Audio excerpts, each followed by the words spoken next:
Dahulu, hamparan seluas hampir 30 hektar ini adalah sawah yang subur. Cerita hidup warga desa Liangdara berubah. Tatkala sumber mata air yang mengaliri sawah-sawah mereka dicaplok atas nama negara pada pertengahan 1980-an.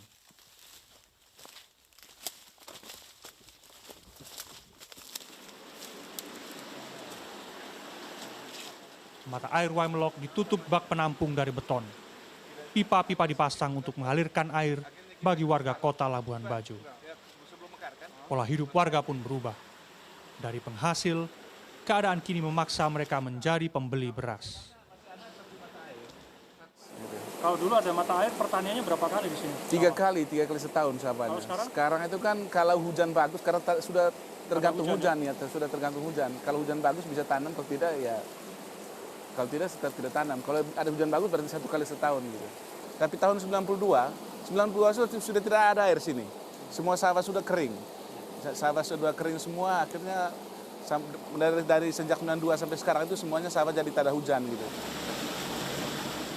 Mereka bahkan pernah dianggap sebagai pencuri. Bapak Kristo bisa dijelaskan ini pipa-pipa ini untuk apa dan mengalir kemana sebenarnya? Pipa-pipa ini untuk rumah masyarakat ya. Yang pertama untuk sekolah, untuk gereja, untuk musola dan untuk rumah-rumah masyarakat yang ada di bagian bawah. Dulu pipa ini masyarakat pasang. Sepertinya PDAM menganggap atau pemerintah menganggap bahwa kita di sini cucur air gitu. Cucuri air. Ya, sehingga dulu kan sampai ada tentara datang, sampai diskusi di kantor desa, sampai ini diskusikan mengapa ini kami butuhkan gitu. Repot, mati sudah ini. Kristoporus hanya bisa geleng-geleng kepala karena air yang direnggut dari desanya juga tak dinikmati sepenuhnya warga Labuhan Bajo. Konflik sering terjadi, baik antara warga dengan PDAM ataupun sesama warga. Kami ditangkap oleh Brimob atas laporan PDAM karena kami dituduh mencuri karena memotong pipa untuk alirkan air ke sawah. Kami bantah itu. Padahal kami hanya melubangi untuk dapatkan air minum untuk masyarakat sekitar area pelubangan pipa.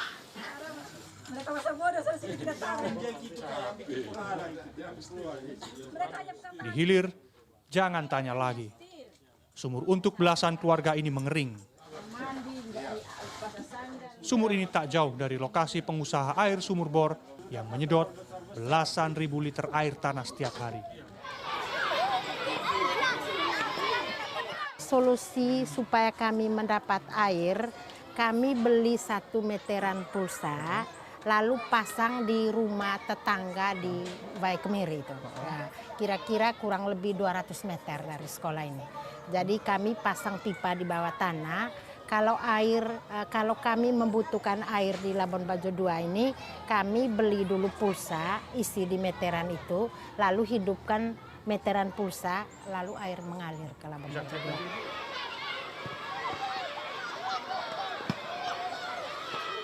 2. Kalau sekali air PDAM keluar, semua fiber itu penuh atau sedikit? Kadang tidak apa.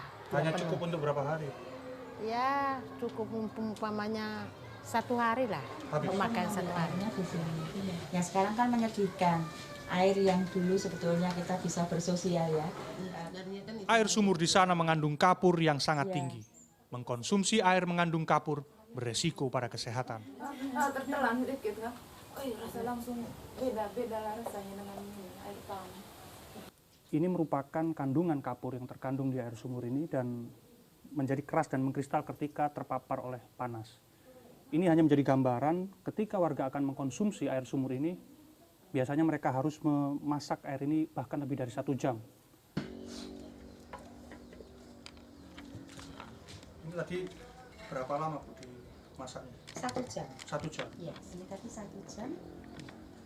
Langsung disaring pakai kain gini Bu. Monggo.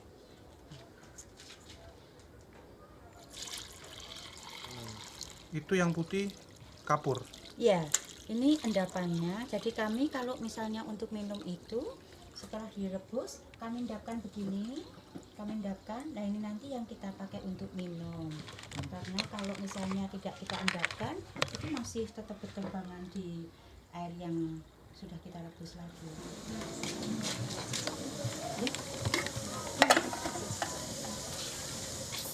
Untuk memasak air berkandungan kapur, setidaknya dibutuhkan 1,5 liter minyak tanah. Harga minyak tanah pun tak murah di Labuan Bajo. Istilah mereka, membakar BBM untuk mendapatkan air minum. Nasib warga di Pulau Rinca pun tak kalah runyam. Di pulau yang menjadi destinasi wisata dunia itu, warganya harus mati-matian mendapatkan air bersih.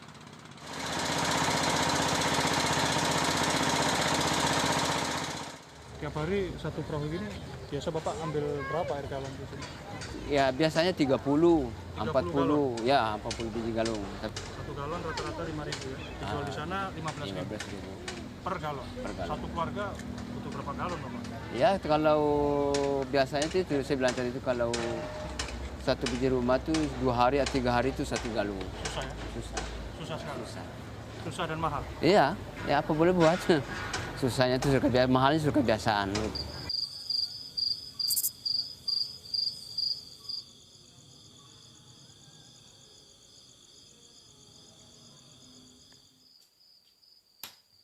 Sesuai jadwal dari PDHM, malam ini rumah Stefanus Rio mendapatkan giliran.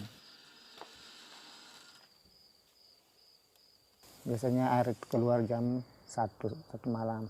Sebelum itu kita harus jaga, duduk, tunggu sampai keluar airnya. Kalau air sudah keluar, kita simpan ke tempat air minum. Setelah itu, baru kita bisa tidur lagi jam 3, jam 4.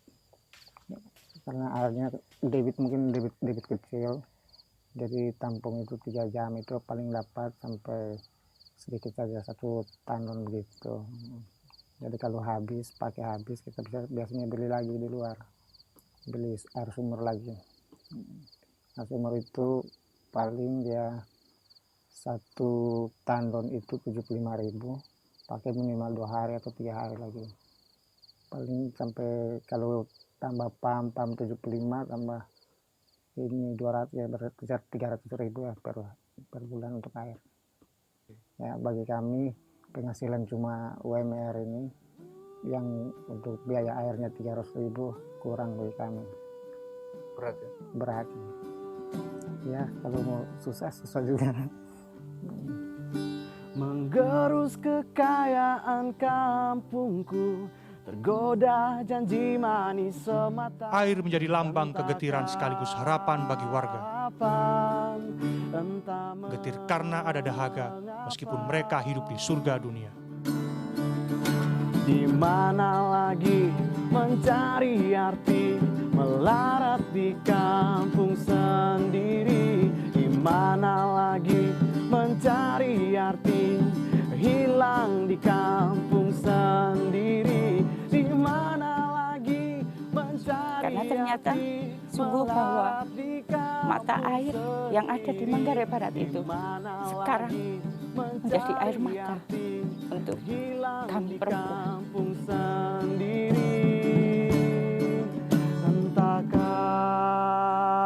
kapan, entah